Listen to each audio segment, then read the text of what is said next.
نحمده ونصلي على رسوله الكريم أما بعد فأعوذ بالله من الشيطان الرجيم رب اشرح لي صدري ويسر لي أمري واحلل عقدة من لساني يفقهوا قولي رب زدني علما ربنا فقهنا في الدين اللهم إني أسألك علما نافعا وعملا متقبلا ورزقا طيبا واسعا. السلام علیکم ورحمۃ اللہ وبرکاتہ. جی ہمارا پارا نمبر 21 چل رہا تھا، سورہ روم تھی اور آیت نمبر 39. اعوذ باللہ من الشیطان الرجیم بسم اللہ الرحمن الرحیم. وما اور جو آتیتم تم دیتے ہو مربن مربن، یہ لفظ کہاں سے نکلا ہے؟ رب نہیں ہے، یہ ربا ہے. ربا کہتے ہیں سود کو. ٹھیک ہے، تو یہاں کہا جا رہا ہے، آگے چلیے بڑھتے ہیں. لیر بوا لا البتہ یا وہ ربا ربا افزائش یا سود یا وہ بڑھتا ہے فی میں اموال میں الناسی لوگوں کے. فلا پس نہیں یربو وہ افزائش ہوتی ہے یا وہ بڑھتا ہے عند اللہ اند پاس یا نزدیک اللہ کے. وما اور جو تم دیتے ہو من زکاتن زکات سے تریدونا تم یرید چاہنا کہ تم چاہتے ہو وجہا، یہ لفظ ہمارا کل بھی آیا تھا. وجہ کہتے ہیں چہرہ یا رضا. وجہا رضا کس کی؟ اللہ کی. فاولئک پس یہی لوگ وہ المضعفون یہ اضافے سے ہی ہے کہ اضافہ کرنے والے ہیں، بڑھانے والے ہیں. محاورہ دیکھتے ہیں آیت نمبر 39 میں. اور جو تم سود دیتے ہو لوگوں کے مال میں افزائش ہو تو اللہ کے نزدیک اس میں افزائش نہیں ہوتی. اور جو تم زکوٰۃ دیتے ہو اس سے اللہ کی رضامندی طلب کرتے ہو تو وہ موجب برکت ہے. اور ایسے ہی لوگ اپنے مال کو دو چند سچند کرنے والے ہیں، ان کے بڑھانے والے ہیں. اب آیت نمبر 39 قرآن مجید میں پہلی آیت ہے جو سود کی مذمت میں نازل ہوئی. اس آیت میں صرف سود کی مذمت کی گئی. جیسے کہ قرآن کا قاعدہ ہے کہ جس چیز کو حرام قرار دینا ہوتا ہے تو اس کے لیے پہلے ذہنوں کو مائنڈ سیٹ کیا جاتا ہے، پھر کئی برس بعد سود در سود سے روک دیا گیا. سورہ ال عمران کی آیت نمبر 130 میں پھر سود کی قطعی حرمت کے حکام نازل ہو گئے، اور پھر سورہ بقرہ کی آیت نمبر 275 میں بھی. تو کیونکہ ایکچولی جب یہ اللہ کے احکامات اتر رہے تھے اور جب شراب اور یہ سود جو تھی یہ حرام ہو رہے تھے تو اس وقت اس معاشرے میں یہ کامن کرائمز تھے. یعنی کہ کرائمز کیا تھے؟ یہ ان کی زندگی کا لائف سٹائل تھا. اب ایک لائف سٹائل کو ایک دم حرام قرار دینا جو ہوتا ہے بڑا مشکل ہوتا ہے. تو اس کے لیے سب سے پہلے ان کی ناپسندیدگی اتری کہ یہ ناپسندیدہ ہے، اور پھر آہستہ آہستہ اس کو بالکل اس کو حرام قرار دے دیا گیا. اب یہ جیسے میں نے بتایا یہ پہلی آیت ہے جو سود کی مذمت کے لیے نازل ہوئی. اس سے پہلے سورہ ال عمران کی آیت نمبر 130 کی روح سے مسلمانوں کو سود در سود سے روک دیا گیا. پھر آپ صلی اللہ علیہ وسلم کی وفات سے 4 ماہ پیشتر سورہ بقرہ کی آیت نمبر 275 سے 281 تک اسے مکمل طور پہ حرام قرار دے دیا گیا. چونکہ شراب کی طرح سود بھی اہل عرب کی گھٹی میں پڑا ہوا تھا تو لہٰذا ایسی برائیوں کو بتدریج یعنی کہ آہستہ آہستہ ہی ان کو منع پہلے کرنا اور پھر حرام کرنا اسی طرح ممکن تھا. اب اصل مسئلہ یہ آتا ہے کہ بظاہر تو یوں معلوم ہوتا ہے کہ سود سے مال بڑھتا ہے، ٹھیک ہے، جبکہ حقیقت اس کے برعکس ہے. کسی بھی معاشرے میں دولت مندوں کی تعداد غریبوں کی تعداد کی نسبت بہت قلیل ہوتی ہے. یعنی کہ دولت مند زیادہ ہیں اور دولت مند کم ہے اور غریب جو ہے وہ زیادہ ہیں. اور سود لینے والے دولت مند ہوتے ہیں اور سود دینے والے غریب اور محتاج ہوتے ہیں. اب سود سے فائدہ تو ایک شخص اٹھاتا ہے لیکن نقصان سینکڑوں غریبوں کو ہو جاتا ہے. اور اللہ کی نظر میں تو تمام مخلوق برابر ہے، اور اللہ تعالیٰ چاہتے ہیں کہ اسے دولت مندوں کے مفاد سے غریبوں کے مفادات اللہ تعالیٰ کو زیادہ عزیز ہیں. اور سود خور سود کے ذریعے بے شمار غریبوں کا مال کھینچ کر انہیں مزید مفلس اور کنگال بنا دیتا ہے. تو اس حقیقت کو اللہ تعالیٰ نے ان الفاظ میں بیان کیا. نمبر 1 جو اس کا پوائنٹ ہے کہ سود کے ذریعے مال بڑھتا نہیں بلکہ گھٹتا ہے. عموماً اب یہ سوچتے ہیں نا, آپ دیکھیں, آپ ذرا جائیں فیوڈل لارڈس کی طرف, یا جو لوگ سود لیتے ہیں, جہاں سود بےچارے جو دے رہے ہوتے ہیں غریب, تو آپ دیکھیں گے کہ اگر انہوں نے سے فار ایگزامپل سود پر ایک موٹر سائیکل خریدا, اب اس موٹر سائیکل کو کیونکہ وہ پوری قیمت نہیں ادا کر سکیں گے تو وہ انسٹالمنٹس میں دیں گے, اور سود اس کو زیادہ, اس میں کیا ہوگا کہ مین خرچ وہیں کا وہیں ہوگا, تو وہ بیچارہ ہر مہینے سود یعنی کہ ایڈیشنل منی ہی پے کرتا جا رہا ہوگا. اب ایک اور ہم پہلو دیکھتے ہیں دوسرے پوائنٹ سے, اکنامکس پوائنٹ آف ویو سے, کہ جس معاشرے میں دولت کی سرکولیشن جتنی زیادہ ہوگی اتنا ہی معاشرہ خوشحال ہوگا اور اس کی قومی دولت میں بھی اضافہ ہوگا. ٹھیک ہے جی. اگر دولت کا بہاؤ غریب سے امیر کی طرف ہوگا تو گردش جو سرکولیشن ہے کم ہو جائے گی, کیونکہ امیر طبقے کی تعداد کم ہوتی ہے. ٹھیک ہے جی. تو اس سے کیا ہوگا, سود جو ہے وہ قومی معیشت پہ تباہ کن اثر ڈالے گا. ابھی میں اکنامیکل پوائنٹ آف ویو سے بتا رہی ہوں کہ سود سے کیا ڈیزاسٹرز ہوتی ہیں, کیا برے اثرات ہوتے ہیں. دیکھیں, منی کی جو سرکولیشن ہے, یہ اس کو آپ ایسے سمجھ لیں, جیسے میں خود اکنامکس کی اسٹوڈنٹ ہوں, کہ جیسے ہمیں جب پڑھایا جاتا تھا تو اکانومی کی مثال ایسے لی جاتی جیسے منی کی circulation as a blood circulation. اب دیکھتے ہیں آپ کی باڈی میں کیسے بلڈ سرکولیٹ کرتا ہے, اور کہیں خدا نہ خواستہ کلوٹ آ جائے تو پھر آپ دیکھیے کہ کتنی پرابلم ہوتی ہے, برین ہیمریجز یا بڑے بڑے میجر مسئلے, آن دا اسپاٹ ڈیتھ بھی, اور یہ بہت سی چیزیں جو ہوتی ہیں اس میں آ جاتی ہیں, پیرالسس ہو جاتا ہے. تو اسی طرح یہ یعنی کہ ہم اکانومی میں منی کی سرکولیشن کو اسی طرح کنسیڈر کیا جا سکتا ہے جیسے بلڈ سرکولیشن کی. It should be go on flowing, چلتی رہنی چاہیے. اگر دولت کی جو منی کی سرکولیشن ہے امیر سے غریب کی طرف ہوگی تو یہ بات صرف زکوٰۃ یا صدقات کی صورت میں ممکن ہوگی. تو دولت کی گردش تیز ہو جائے گی کیونکہ غریبوں کی تعداد زیادہ ہوتی ہے اور ان کی ضرورت محض پیسہ نہ ہونے کی وجہ سے اٹکی ہوتی ہے. لہٰذا دولت کی سرکولیشن میں تیزی آنے کی وجہ سے ایک تو سارا معاشرہ خوشحال ہو جاتا ہے اور دوسری اکانومی پہ بھی اس کے بہت اچھے اثرات پڑتے ہیں. اور اسی کو ایک اور جگہ اللہ تعالیٰ فرماتے ہیں, یمحق اللہ الربا ویربی الصدقات, یعنی کہ جس معاشرے میں سود کا رواج ہوگا اس میں برکت نہیں رہے گی, بالآخر کلاش ہو جائے گا. غریب طبقے کی تعداد دن بدن بڑھتی جائے گی اور وہ اپنا پیٹ پالنے کی خاطر امیر طبقے کے جائز اور ناجائز طریقوں سے حملہ آور ہو کے ان کا مال ان سے چھینیں گے, اور اس غرض کے لیے چاہے ان کو چوری کرنی پڑے, ڈاکہ ڈالنا پڑے, اور اللہ معاف کرے قتل و غارت سے بھی دریغ نہیں کریں گے. دیز آر دا ایولز سود کی. اگر یہ سود ہماری معیشت سے ختم ہو جائے, اور آپ یہ دیکھیں جیسے کل بھی ہم نے پڑھا کہ اگر ہم لوگ پراپر طریقے سے اپنی زکوٰۃ اور صدقات کی ڈسٹریبیوشن پراپر طریقے سے کریں تو اللہ تعالیٰ نے تو سسٹم ایسا رکھا ہوا ہے, اللہ تعالیٰ کی اکانومی کا سسٹم ایسا ہے کہ کوئی غریب رہے ہی نہ. اور جب کوئی غریب نہ رہے تو پھر یہ جو چھینا جھپٹی, یہ فتنہ فساد, اور آپ کے جو اسپرچل ایولز, یہ حسد کی, وہ اس کے پاس زیادہ کیوں ہے تو میرے پاس کم کیوں ہے. اور ویسے جو آپ کو دیکھنے میں بھی جو ایولز نظر آتے ہیں کہ ڈاکہ اور یہ وہ ایسے ہی ہوتا ہے نا. جیسے کسی ایک سے انٹرویو لیا گیا تھا جس نے کسی نے چوری کی, تو اس نے کہا کہ ماں کے علاج کے لیے پیسے چاہیے تھے, تو میں اتنا ہیلپ لیس ہو گیا تھا, میں چور نہیں تھا لیکن کچھ ایسی مجھے ضرورت پڑ گئی کہ مجھے پھر یہ چیز چھیننا پڑا کہ جب مجھے صحیح طریقے سے نہیں مل رہا تھا. تو اسلامی اقتصادیات یا اسلامی نظام معیشت پہ آپ کو بڑی بڑی لمبی چوڑی تصانیف بازار میں مل جائیں گی, لیکن اس کے اسلامی نظام معیشت کے 2 ہی اصول ہیں بنیادی. نمبر 1, ملک سے سود کا خاتمہ, اور اس کے بجائے نظام زکوٰۃ اور خیرات کی ترویج ہو.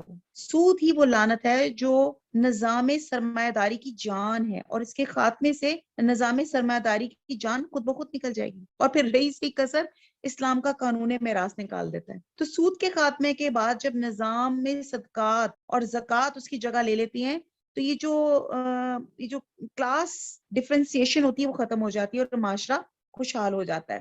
اور اب غریب کی امیر سے نفرت, جیسے میں نے بتایا اسپرچل ڈیزیزز, حسد, کینہ, یہ تمام جذبات جو ہوتے ہیں ماند پڑ جاتے ہیں, اور اس کی جگہ مروت, ہمدردی اور قوت جیسے اعلیٰ جو ہیں اخلاق پیدا ہونا شروع ہو جاتی ہیں. اور پھر ایسے معاشرے میں محبت کی فضا پیدا ہو جاتی ہے, اور دولت کی نا ہموار تقسیم میں خصوصی کمی ہو جاتی ہے جس سے معاشرے کے ہر فرد کو کم از کم بنیادی ضروریات تو ضرور مہیا ہوتی ہے. تو یہ اللہ تعالیٰ یہاں پہ بتا رہے ہیں کہ سود سے بیسکلی تو آپ کو لگتا ہے کہ میں نے 1000 روپیہ دیا اور مجھے اس پہ 1000 روپے ہر دفعہ مجھے 100 روپیہ مل رہا ہے, میری تو بڑھ رہی ہے. حالانکہ وہ بڑھ نہیں رہی ہوتی, وہ اس میں وہ برکت ہی نہیں ہوتی, اس میں معاشرے میں ایک انارکی اور بہت بے چینی اور جو ہوتی ہے دولت کچھ ہاتھوں کے اندر سرکولیٹ کرتی ہے اور اکانومی ایونچولی تباہ ہو سکتی. اب اس کا دوسرا اسپیکٹ دیتے ہیں کہ زکوٰۃ. اللہ تعالیٰ کہتے ہیں کہ زکوٰۃ سے مال بڑھتا ہے, اور یعنی کہ جو لوگ اللہ کی رضا کی خاطر زکوٰۃ اور خیرات دیتے رہتے ہیں تو وہ معاشرہ خوشحال ہو جاتا ہے, غریبوں کی قوت خرید بڑھ جاتی ہے, اور پھر اس کا فائدہ دولت مند ٹریڈرز کو ہی ہوتا ہے نا, انڈسٹریز کو ہی ہوتا ہے کہ جو سود پر پیسہ دینے کی نسبت بہت زیادہ ہو جاتا ہے. تو اس کا مطلب یہ ہے کہ اللہ تعالیٰ کی رضا کی خاطر جو لوگ صدقات اور زکوٰۃ ادا کرتے ہیں اور انہیں قیامت کو اس سے بہت زیادہ اجر ملے گا, اور کہتے ہیں کہ یہ اجر قیامت میں, یہ اللہ جانتا ہے, وہ آپ کی نیت پہ ڈیپینڈ کرتا ہے کہ اس کا اجر 10 گنا 70 گنا 700 گنا یا اس سے بھی زیادہ, احد پہاڑ جتنا, ولی عالم. اور اس اجر کی کمی بیشی کے لیے بھی اللہ کے ہاں چند اصول ہے. مثلا جس محتاج کی ضرورت پوری کی گئی ہے وہ کس حد تک ضرورت مند تھا. سب سے امپورٹنٹ کہ خرچ کرنے والے کی نیت اور خلوص کتنا تھا. پھر اس نے یہ نیکی کام کرنے کے بعد کوئی ایسا کام تو نہیں کیا کہ اپنا اجر ضائع کر دیا. اجر کیسے ضائع ہوتا ہے؟ جب آپ کوئی اچھا کام کرتے ہیں احسان جتا کے, دکھاوا کر کے, ریاکاری کر کے, یا خرچ کرتے وقت ریا کا عنصر تو نہیں شامل ہو گیا تھا, یا خرچ کرتے وقت شریعت کی ہدایت کو آپ نے ملحوظ خاطر نہیں رکھا تھا. تو یہ تمام چیزیں ہیں جسے اللہ تعالیٰ نے پورا زبردست اکانومی کا سسٹم رکھا ہے کہ اللہ کی رضا کے لیے زکوٰۃ دینے سے اجر بڑھتا ہے, اور اس کے بڑھنے کی کوئی حد مقرر نہیں کی. جتنی خالص نیت ہوگی, جتنا جذبہ ہوگا, جس قدر جتنی طلب آپ کو اللہ کی رضا ہوگی, تو کوئی شخص اللہ کی راہ میں خرچ کرے گا, اس کا ضرور اجر ملے گا. حضور صلی اللہ علیہ وسلم نے فرمایا کہ اگر کوئی شخص اللہ کی راہ میں ایک کھجور بھی دیتا ہے تو اللہ اس کو بڑھا کر کوہ احد کے برابر کر دیتا ہے. سودی نظام سے دولت بڑھتی نہیں ہے بلکہ گھٹتی ہے, اور مال چند ہاتھوں میں ہی بڑھتا رہتا ہے. اللہ جو ہے کوالٹی دیکھتے ہیں, کوانٹٹی نہیں. معاشرے میں خوشحالی بڑھتی ہے. تو بہرحال جو اس آیت سے ہم نے سیکھا کہ آیت کو اگر ہم غور سے اس کو دیکھیں کہ جو تم سود دیتے ہو کہ لوگوں کے مال میں افزائش ہو, تو یہ یعنی کہ سود سے مال بڑھتا نہیں ہے. جو زکوٰۃ دیتے ہیں اللہ کی رضا کے لیے, تو یہاں برکت زکوٰۃ اور چیریٹی دینے سے ہے. اور اللہ تعالیٰ یہاں پہ بتا رہے ہیں فَأُولَٰئِکَ هُمُ الْمُضْعِفُونَ. اللہ تعالیٰ کہہ رہے ہیں پھر ایسے لوگوں کو اللہ تعالیٰ بڑھا چڑھا کے دیں گے جو خالص نیت سے حقوق اللہ اور حقوق العباد پورے کرنے کے لیے لوگوں کی مدد کریں گے, جس میں ریا نہیں ہوگی, احسان نہیں ہوگا. آیت نمبر 20, اللہ الذی, اللہ وہ جس نے خلقاکم, خلق کیا تم کو, ثم پھر رزقاکم, رزق دیا تم کو, ثم پھر یمیتکم, یمیتکم اس میں اردو کا لفظ کیا نظر آ رہا ہے؟ موت. پھر وہ موت دے گا تم کو یا مارے گا تم کو. ثم پھر یحییکم, حی, زندہ کرے گا. پھر وہ زندہ کرے گا. حل, کیا, من شرکائکم, کیا تمہارے شریکوں میں سے ہے, من یفعل, فعل, یفعلو جو کرے, من ذالکم, اس میں سے, من شیئن, کچھ بھی, سبحانہ, وہ پاک ہے, وتعالی, اور بلند ہے, اما, اس سے, یشرکون, جو تم شریک کرتے ہو. آیت نمبر 40 کا باماورہ دیکھ لیں. اللہ ہی تو ہے جس نے تم کو پیدا کیا, پھر تم کو رزق دیا, پھر تمہیں مارے گا, پھر زندہ کرے گا. بھلا تمہارے بنائے ہوئے شریکوں میں بھی کوئی ایسا ہے جو ان کاموں میں سے کچھ کر سکے؟ وہ پاک ہے اور اس کی شان ان کے شریکوں سے بلند ہے. یہاں پھر کفار اور مشرکین کو اللہ سبحانہ تعالیٰ سمجھانے کے لیے توحید اور آخرت کا مضمون بیان کر رہے ہیں. یعنی کہ یہ معبود جو تم نے بنا لیے ہیں, کیا انہوں نے تمہیں پیدا کیا ہے؟ اللہ تعالیٰ بڑے پیارے طریقے سے دلیل کے ساتھ بات کرتے ہیں تاکہ ہمیں سمجھ آئے کہ انہوں نے تمہیں پیدا کیا, یا یہ تمہیں رزق دیتے ہیں, یا یہ تمہیں دوبارہ پیدا کر سکتے ہیں, یہ تمہارا کام سنوار سکتے ہیں. آخر تم نے ان کو کن کوالٹیز کی وجہ سے ان کو معبود بنا لیا؟ جب تمہارے بنائے ہوئے معبودوں میں سے کوئی ایسا کر ہی نہیں سکتا جس نے تمہیں پیدا کیا, تمہارے رزق کا ذمہ دار ہے, یا تمہیں مار سکتا ہو, یا تمہیں دوبارہ زندگی بخش سکتا ہو, تو پھر آخر یہ ہیں کس کام کے؟ کس لحاظ سے تمہیں انہیں اللہ کے شریک بناتے ہو؟ اب واضح رہے کہ مشرقین مکہ ان 4 باتوں میں سے پہلی 3 باتوں کے قائل تھے. جو امور اس آیت میں مذکور ہوئے تھے یہ صرف اللہ ہی کے کارنامے ہیں اور ان میں ان کے معبودوں کا کوئی حصہ نہیں ہے. اب کیا باتیں تھی؟ اب آپ آیت کو ایک اور سے دیکھیں کہ اللہ وہ ذات ہے. نمبر 1 خلاقکم، اس نے آپ کو پیدا کیے. پھر اللہ تعالیٰ کا دوسرا ثم رزقکم، پھر اس نے آپ کو رزق دیا. پھر تیسرا ثم یمیتکم، پھر اللہ تعالیٰ کہہ رہے ہیں میں تمہیں پھر مار دوں گا. پھر ثم یحییکم، پھر تمہیں میں زندہ کروں گا. اب اللہ تعالیٰ نے اس آیت میں ہماری پوری زندگی کے فیزز اس میں ڈال دیے. کیا؟ اللہ تعالیٰ نے ہمیں پیدا کیا، اللہ تعالیٰ نے ہمیں پیدا. اب آپ دیکھیں کہ یہاں پہ 2 زندگیاں اور 2 موتوں کا بھی فلسفہ بیان کر دیا گیا جو اللہ تعالیٰ نے بہت جگہ اللہ تعالیٰ نے بیان کیا کہ خلاقکم، ایک پیدائش وہ جو اللہ تعالیٰ آپ کو ایک فزیکلی جب آپ کی ڈیٹ آف برتھ ہوتی ہے، جب اللہ تعالیٰ آپ کو پیدا کرتے ہیں، پھر اللہ تعالیٰ پیدا کر کے ایسے نہیں چھوڑ دیتے. ٹھیک ہے، اس کے لیے اللہ سبحانہ تعالیٰ نے کیا اللہ تعالیٰ نے اس پوری دنیا کو ڈیکوریٹ کیا، اس کی زبردست اس کی لینڈسکیپنگ کی، اس کے اندر رہتی دنیا کا رزق رکھ دیا، اور پھر کسی کو زیادہ دیا کسی کو کم دیا. یہ ہم نے سب پڑھ لیا. رزق کی کمی بیشی کی مصلحت بھی اللہ تعالیٰ جانتے ہیں. اللہ تعالیٰ کسی کو زیادہ رزق دے کے آزمانا چاہتے ہیں، کسی کو کم رزق دے کے اس کا رویہ چیک کرنا چاہتے ہیں. تو اللہ تعالیٰ نے پیدا کیا، پھر اللہ سبحانہ تعالیٰ نے اس کو اس کے سروائیول کے لیے، اس کے زندہ رہنے کے لیے رزق فراہم کر دیا. پھر ثم یمیتکم، پھر وہ تمہیں مارے گا. یعنی کہ ایونچولی کل نفس ذائقۃ الموت، ہر چیز کا ایک موت کا وقت ہے. جیسے آپ گھر میں آپ زندگی میں کوئی پھل فروٹ لیتے ہیں تو اس کی ایک شیلف لائف ہوتی ہے. آپ ایون ایک میڈیسن لیتے ہیں اس میں ایک ایکسپائری ڈیٹ ہوتی ہے، کیونکہ اس کے بعد وہ چیز، وہ پل، وہ چیز آپ استعمال نہیں کر سکتے. تو اسی طرح اللہ تعالیٰ نے ہر انسان کی بھی ایک ایکسپائری ڈیٹ رکھی ہے. اس ایکسپائری ڈیٹ میں بھی ہماری زندگی کے فیزز آتے ہیں. بچہ پیدا ہوتا ہے، پھر اڈلٹہڈ میں جاتا ہے، جوان ہوتا ہے، پھر وہ ماشاءاللہ ایک پیک آف جوانی پہنچتا ہے، پھر وہ بڑھاپے میں آنا شروع ہو جاتا ہے. یہ پوری اس کی سٹیجز ہوتی ہیں. پھر وہی بات ہے کہ وہی بچپن میں جو اس کے اعضاء آرگن سٹرونگ ہو رہے تھے، اس کی ہڈیاں، اس کے جوائنٹس، جس میں بہت اس میں ایکٹیونیس آ جاتی ہے بائی دا ٹائم جب بچہ پیدا ہوتا ہے، اس کے ریفلیکس سیکشنز ہو جاتے ہیں. پھر ایونچولی وہی اس کی ہڈیاں وغیرہ وہ کیا کہتے ہیں وہ گھسنے لگ جاتی ہیں. اب بات ہو رہی تھی یمیتکم کہ اللہ تعالیٰ میں مارے گا. تو اسی طرح ہماری ایک لائف، ہر ایک کی سپین فرق ہے. کوئی بچہ 3 دن کے بعد چلا جاتا ہے. 3 دن مجھے ہمیشہ اس لیے یاد آتا ہے کہ میری ایک نیبر ہے، ان کی بہو کا بیچاری کا پہلا بچہ 3 دن کے اندر ہی بیچارے کی ڈیتھ ہو گئی تھی. ایک میری نیبر ہے، ان کا 21 سال کی عمر میں بچہ فوت ہو گیا تھا. وہ میرے ذہن میں آتا ہے. پھر میرے اپنے ہسبینڈ کو 52 53 میں چلے گئے.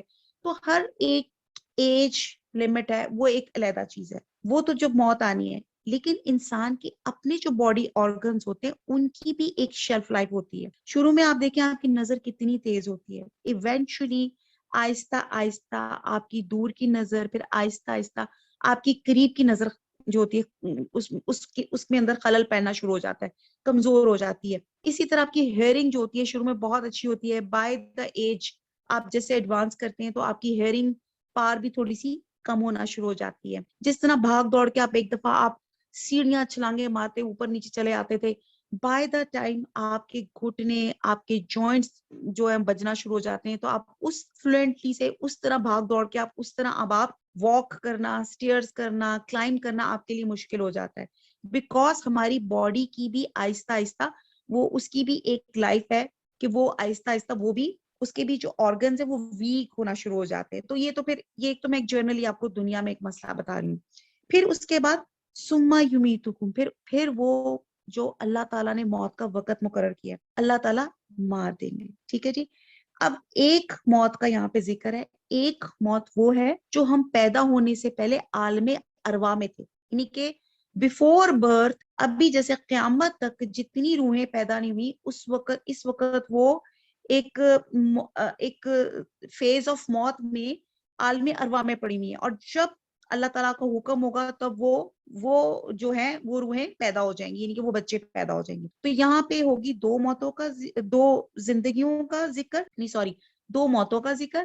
اب دوسری زندگی کا ذکر آ رہا ہے یحییکم، وہ پھر زندہ کرے گا تم کو. یعنی کہ یہ کون سا ہے؟ یہ وہ دن ہے جب وہ سور بجے گا، یوم القیامت ہوگا، اور بہرحال وہ انشاءاللہ تعالیٰ ہم اگلے سپارے میں بہت ڈیٹیل سے پڑھیں گے وہ قیامت کا دن کیسا ہوگا. تو پھر اللہ تعالیٰ ہمیں دوبارہ اٹھائیں گے بینگ ا مسلم، جو ہمارا عقیدہ ہے. تو سما یحییکم، پھر اللہ تعالیٰ تمہیں دوبارہ زندہ کرے گا.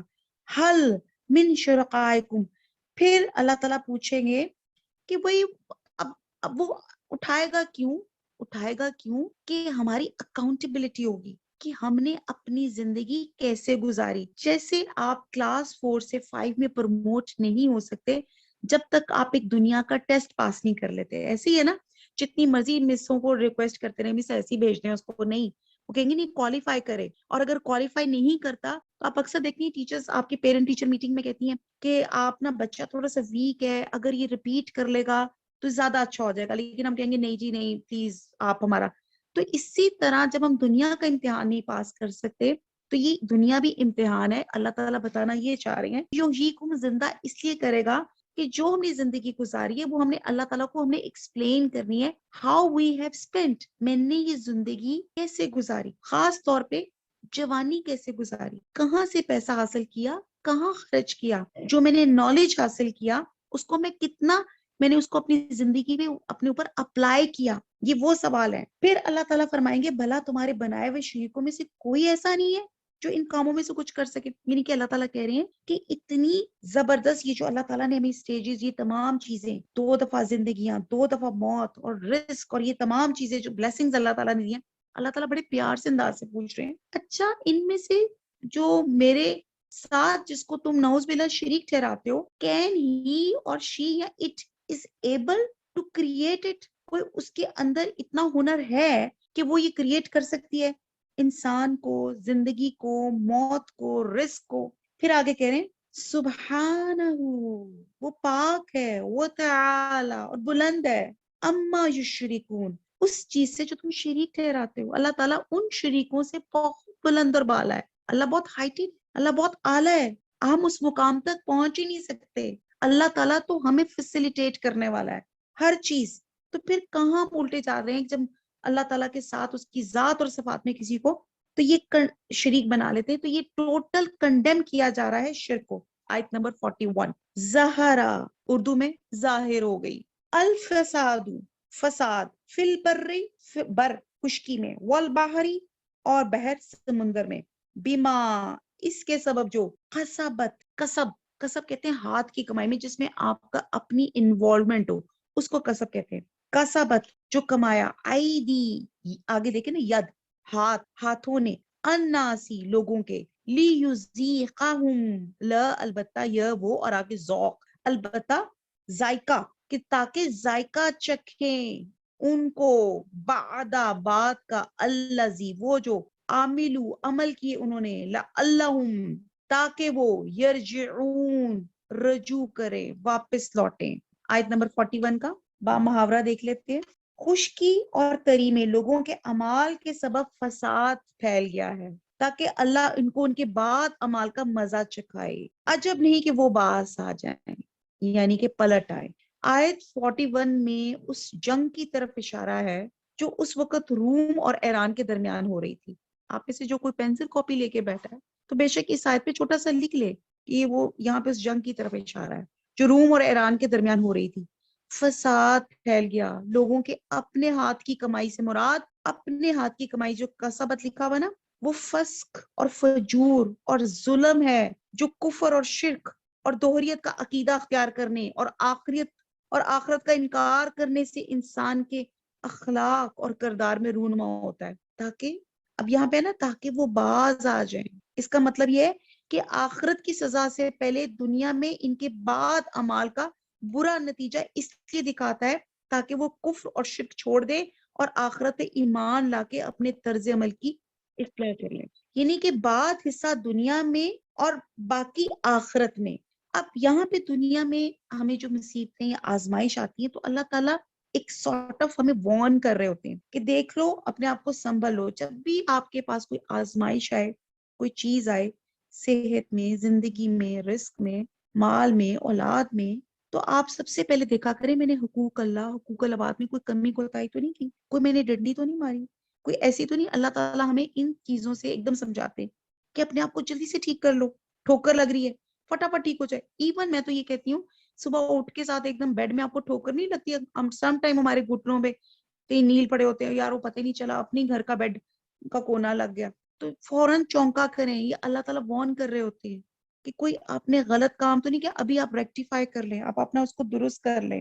اور فساد فی الارض کا اصل سبب یہاں بر و بحر سے مراد پورا مشرق وسطی بھی ہو سکتا ہے, اور جو ان دونوں روم اور فارس کی جنگوں کی وجہ سے ظلم اور فساد کی اماجگاہ بنا ہوا تھا. اور اس سے مراد عرب کا علاقہ بھی لیا جا سکتا ہے, کیونکہ اکثر عربی قبائل کا پیشہ ہی مار دھاڑ, لوٹ کسوٹ اور قتل و غارت تھا. اور اس فساد سے محفوظ اگر کوئی جگہ تھی تو وہ حرم مکہ کی حدود تھی. اور اس ظلم و فساد اور طغیانی کی اصل وجہ یہ تھی کہ یہ لوگ نہ بعث بعد الموت کے قائل تھے, نہ اللہ کے حضور پیش ہو کر اپنے اعمال کی جواب دہی اور جزا اور سزا کا یعنی کہ اکاؤنٹیبلٹی کا احساس نہیں تھا.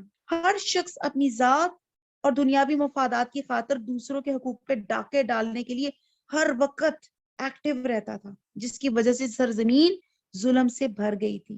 تو یہ فساد اللہ تعالیٰ فرما رہے اس آیت میں ان کی اپنی بدعمالیوں کی وجہ سے, قصبت یہ ان کی اپنی وجہ سے ظہور پذیر ہوا تھا. یہ ان کے اعمال کا بدلہ تھا, بلکہ اللہ کی طرف سے تھوڑا بدلہ تھا جو ان کو دنیا میں مل رہا ہے.